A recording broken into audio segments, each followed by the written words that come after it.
झोपड़ी एक बेहद सुंदर राजकुमारी खड़ी होकर आसपास की सुंदरता को निहार रही थी।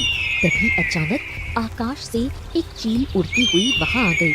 जैसे ही राजकुमारी की नजर उस चील पर पड़ी, अगले ही पल वो पत्थर की मूर्ति में परिवर्तित हो गई।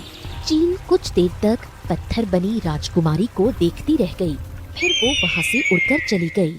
इस घटना के कुछ दिनों बाद हरियापुर गांव में अर्जुन नाम का एक गरीब लकड़हारा रहता था। अर्जुन जंगल में लकड़ियां काट रहा था। तभी वहाँ एक दूसरा लकड़हारा आया।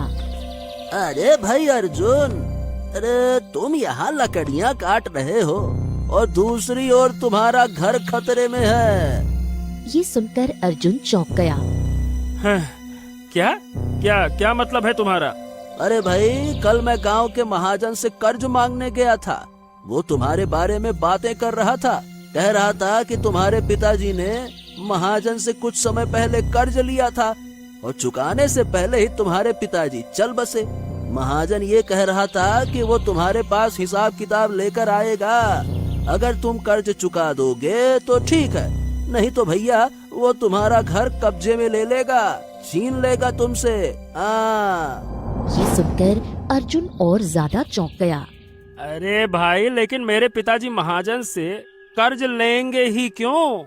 अरे तुम्हारी माँ की तबीयत काफी समय से खराब चल रही थी ना। उस समय तुम्हारे पिताजी बहुत परेशान थे और आर्थिक तंगी से जूझ रहे थे। तो हो सकता है कि तभी उन्होंने महाजन से कर्ज ले लिया होगा और फिर तुम्हारी माँ के देहांत के कुछ दिन बाद ही तुम्हारे पिताजी भी चल बसे। देखो भैया, मामला समझ लेना।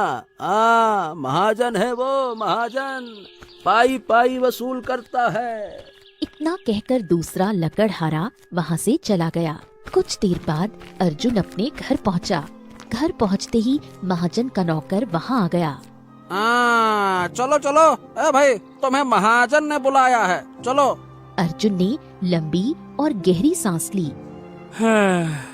चलो ठीक है।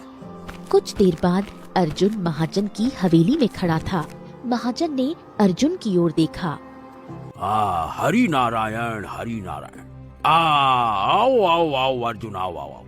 हाँ तो देखो भाई अर्जुन, तुम्हारे पिताजी ने तुम्हारी माँ के इलाज के लिए मुझसे अच्छा खासा कर्ज लिया था, लेकिन वो कर्ज चुकाने से पहले ही चल बसे। क्योंकि तुम उनके पुत्र हो बेटा, इसीलिए या तो तुम 10 दिन के अंदर मेरा कर्ज चुका दो, नहीं तो बेटा देखो ऐसा है, मैं तो पाई पाई वसूल करता हूँ। अब फिर तुम जिस घर में रहते हो वो मेरे हवाले कर देना, है ना? समझ गए? ये सुनकर अर्जुन चौंक गया। अरे क्या समझ गए? आप ये कैसी बातें कर रहे हैं? मैं भला इतनी जल्दी इतना सारा पैसों का इंतजाम कहाँ से कर सकता हूँ? देखिए महाजन जी, सही बताऊं तो मुझे तो ये भी नहीं पता है कि मेरे पिताजी ने आपसे कितना कर्ज लिया था, तो कितना चुकाना है और उसके बदले में क्या वास्तव में घर। महाजन क्रोधित हो गया। हरि नारायण हरि नारायण। अरे जितना भी लिया तो था ना। मैंने कर्ज अकेले नहीं दिया था, बल्कि मुखिया की मौजूदगी में दिया था। ऐ नौटंकी कहीं के, अगर तुम चाहो तो मुखिया से पूछ सकते हो।